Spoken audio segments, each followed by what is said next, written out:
अध्यक्ष महोदय, आता काही मुली कमी झाल्यामुळं बाप सुद्धा भारी झाले.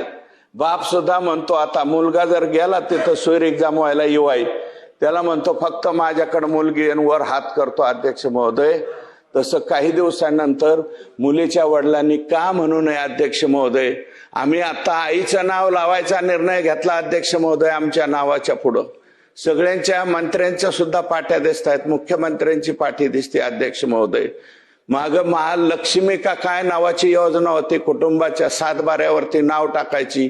किती लोकांनी 7 बाऱ्यावरती नावं टाकले. अध्यक्ष महोदय, शेवटचं मांडतो, शेवटचं संपवतो, 1 मिनिट द्या. अध्यक्ष महोदय, लग्न जमवल्याच्या नंतर अध्यक्ष महोदय, हळदीच्या आदल्या दिवशी मुलाच्या प्रॉपर्टीतली अर्धी प्रॉपर्टी माझ्या मुलीच्या नावावर करून द्या, असं सुद्धा एखादा आई वडील म्हणेल. अध्यक्ष महोदय,